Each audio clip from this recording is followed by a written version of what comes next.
Então, sejam bem-vindos aí. Estamos iniciando nossa semana de revisão. Hoje, segunda-feira, dia 23 de agosto. E o assunto que nós vamos revisar na nossa videoaula de hoje é justamente o principal assunto do nosso TD do mês de agosto, que é justamente aí o nosso capítulo 14, capítulo esse que fala sobre o sistema nervoso, que é justamente lá aquele sistema, como nós já vimos, responsável por comandar os demais sistemas. Então, turma, nós vimos no capítulo anterior que os órgãos dos sentidos, dos nossos 5 sentidos, percebem as mudanças que ocorrem no ambiente e passam essa informação para o nosso cérebro, que é um mecanismo de fundamental importância para a nossa adaptação e sobrevivência. Diante de uma surpresa ameaçadora, por exemplo, o corpo precisa de respostas muito rápidas. Então, o cérebro manda alguns comandos para tornar o nosso corpo mais apto e evitar essa ameaça. Por exemplo, o coração acelera para levar mais oxigênio para o nosso corpo e nos permitir reagir mais rapidamente, como correr, por exemplo. Isso e as demais reações acontecem porque o nosso cérebro é uma espécie de líder. Aciona o setor responsável por liberar uma substância chamada adrenalina. E essa adrenalina, turma, desencadeia essas reações. É tudo um grande trabalho em equipe. Então, a partir de agora, nós vamos entender como se dão os comandos desse trabalho em equipe, que envolve um eficiente processo de comunicação e coordenação. Temos 2 importantes sistemas que atuam na coordenação dessa equipe. Estudaremos nesse capítulo o sistema nervoso.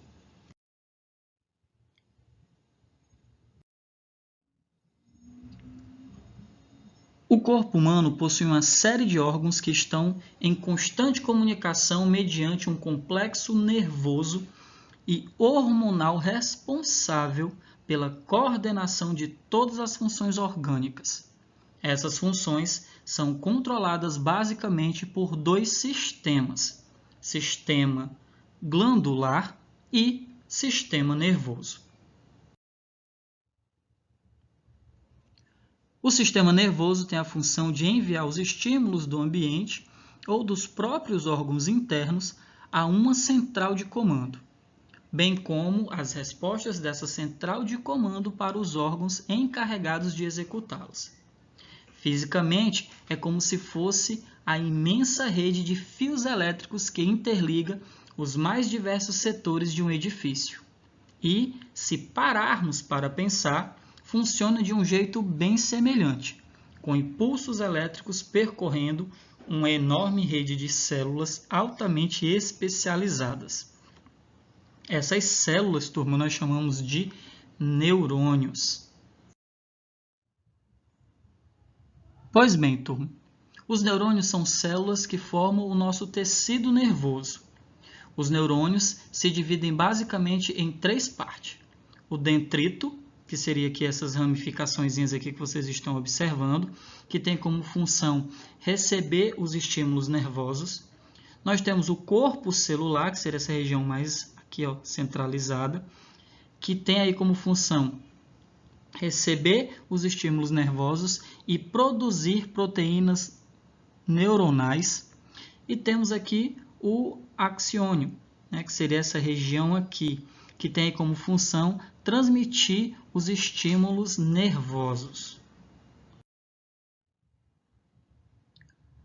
O impulso nervoso é transmitido ao longo de cada neurônio, sempre no sentido dendrito, corpo celular e axônio.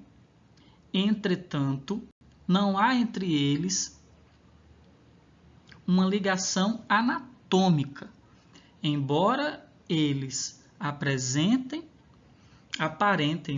estar colados, há uma região bem pequena, mas altamente especializada entre eles, chamada de sinapse.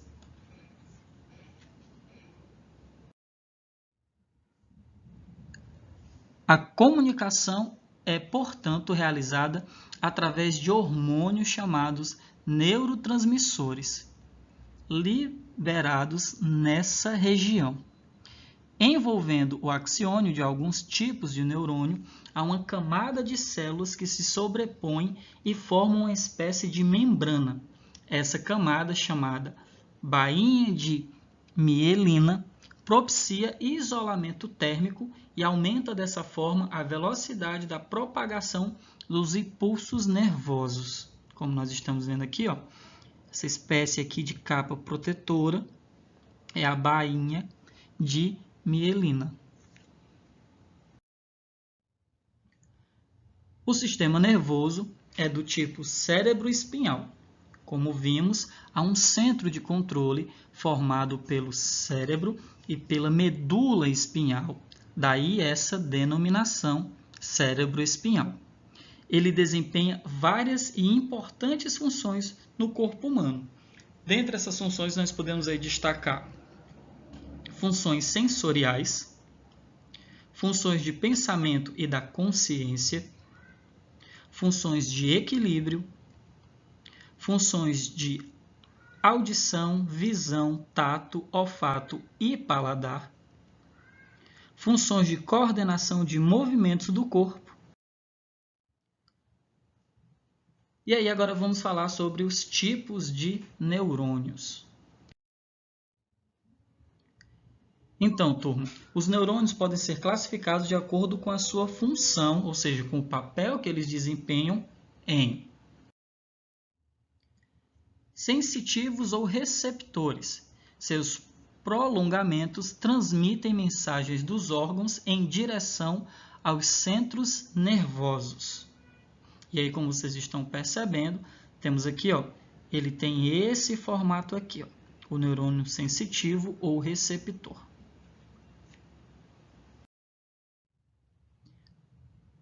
Temos também motores ou efetores. Suas fibras transmitem mensagens dos centros nervosos em direção aos músculos e às glândulas, que seria esse nosso primeiro exemplo aqui, ó. Ele tem esse aspecto. A gente percebe aí que ele é diferente do sensitivo. E temos os mistos, associativos ou interneurônios. Realizam conexão entre os dois tipos de neurônios anteriores. Estão envolvidos em atos reflexos, ou seja, reações muito rápidas e involuntárias a estímulos externos, sem que sequer tenhamos consciência delas, como, por exemplo, retirar rapidamente a mão ao tocar por acidente em uma superfície muito quente, ou tossir ao se engasgar com algum alimento. Então, essas reações são involuntárias, né? Tanto que a gente nem percebe que estamos as realizando, né? É um método aí de defesa do nosso corpo, né? Para nossa proteção. E ele tem esse aspecto aqui.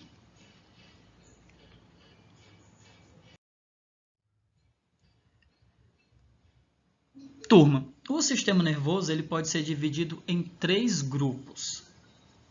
Sistema nervoso central, SNC. Sistema nervoso periférico, SNP. E sistema nervoso autônomo, SNA. Então, dando continuidade, agora nós vamos falar um pouco sobre o sistema nervoso central ou SNC. Então, por ser um sistema muito delicado e de funções bastante complexas, ele apresenta um sistema de proteção de natureza óssea, membranosa e líquida, respectivamente crânio e coluna vertebral, as meninges e o líquido cérebro-espinhal. O crânio e a coluna vertebral formam uma verdadeira armadura contra os impactos.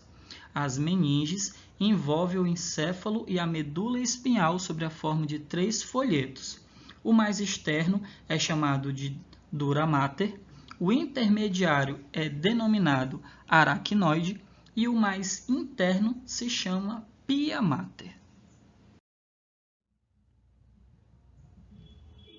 Entre as meninges aracnoides e o pia mater, circula um líquido conhecido como licor, líquido cefalorraquiadiano, ou líquido cerebroespinhal. Trata-se de uma solução salina à base de cloreto de sódio e glicose que tem por função nutrir os neurônios e amortecer os impactos. O sistema nervoso central é constituído por duas partes: o encéfalo, que é uma estrutura localizada dentro do crânio e composta dos seguintes órgãos: cérebro, cerebelo, ponte e bulbo, tálamo e hipotálamo. O bulbo também pode ser chamado de medula oblonga. Já a medula espinhal é uma estrutura composta principalmente por feixes de fibras por onde passam mensagens sensoriais e motoras e funcionam como uma ponte entre os órgãos e extremidades do corpo e o encéfalo.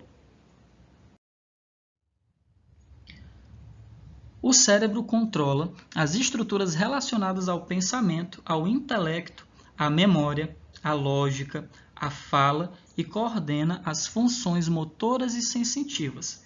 É graças a essa região que aprendemos a falar, a andar, a comer. Interpretamos os estímulos que nossos órgãos do sentido captam, guardamos experiências na memória, entre outras atividades. Então, tudo isso ocorre por conta do nosso cérebro. Olha só, turma, que interessante. O cérebro ele está dividido em dois hemisférios, como vocês estão observando aí na imagem. Temos o hemisfério direito, que comanda o lado esquerdo do corpo e é responsável pela criatividade, intuição e capacidade de construir analogias. Já o nosso hemisfério esquerdo comanda o lado direito do corpo e é responsável pela fala, pelo pensamento lógico e pela racionalidade. O cérebro possui uma camada superficial denominada córtex cerebral, que desempenha as funções de coordenação e acumulação de dados. O cerebelo é o órgão que coordena as atividades motoras, regula o funcionamento dos músculos em repouso e estabelece o equilíbrio corporal. É graças a ele que podemos andar, correr ou descascar uma laranja sem ter que pensar muito sobre isso, porque são tarefas que, uma vez aprendidas, realizamos quase que de forma automática. Então, na imagem, vocês estão vendo aí a localização do cerebelo. A ponte é o órgão por onde passam os impulsos nervosos interligando o cérebro ao cerebelo. Como o próprio nome diz, cumpre o papel de uma ponte, comunicando duas regiões entre si. Então, aqui vocês estão vendo aí a localização da ponte. O bulbo, ou medula oblonga, é o órgão que controla as funções da respiração, dos batimentos cardíacos, da pressão sanguínea, da deglutição, da tosse e de vômitos. Está ligado, portanto, à manutenção das nossas funções vitais e, quando lesionado, podemos ter o comprometimento dessas funções. O tálamo é responsável pela transmissão de impulsos sensitivos vindos da medula espinhal e de outras regiões do cérebro até o córtex cerebral. Regula também atividades autônomas, motricidade, comportamento emocional, sensibilidade e consciência. Já o hipotálamo regula a temperatura e o equilíbrio hídrico corporais e o apetite. Por ser a grande conexão entre os sistemas endócrino e o nervoso, é o responsável pela ativação do trabalho glandular, um grande parceiro do sistema nervoso na coordenação do organismo, que estudaremos detalhadamente nos próximos capítulos. Hoje nós vamos aí falar sobre o sistema nervoso periférico, o SNP. Então, turma, o sistema nervoso periférico é o grande responsável pelo sistema de comunicações que existe no nosso corpo, ligando o SNC, encéfalo e medula espinhal, nosso centro de controle, aos órgãos receptores e efetores. Dentre outras funções, como vimos, nosso sistema nervoso central recebe e interpreta os estímulos vindos tanto do ambiente externo, como sons, cheiros e imagens, quanto do meio interno. Bexiga cheia de líquidos, por exemplo, seria um exemplo. E desencadeia a resposta sob a forma de um comando para que os responsáveis o executem. Esses encarregados são chamados de efetores, que tanto podem ser músculos quanto glândulas.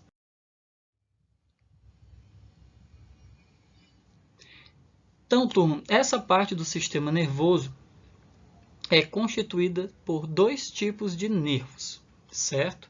Já aí que a gente está falando aí de transmissões de informações. São eles os nervos cranianos e os nervos espinhais. Os nervos cranianos são 12 pares de nervos que ligam o encéfalo aos órgãos dos sentidos, à musculatura da face e de algumas vísceras.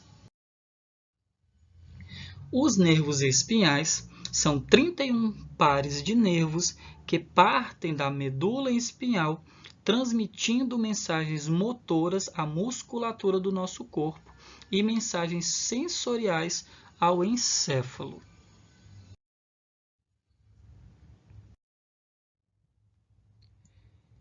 Então, turma, como nós vimos, o ato reflexo ocorre quando reagimos de maneira imediata e inconsciente a uma provocação externa.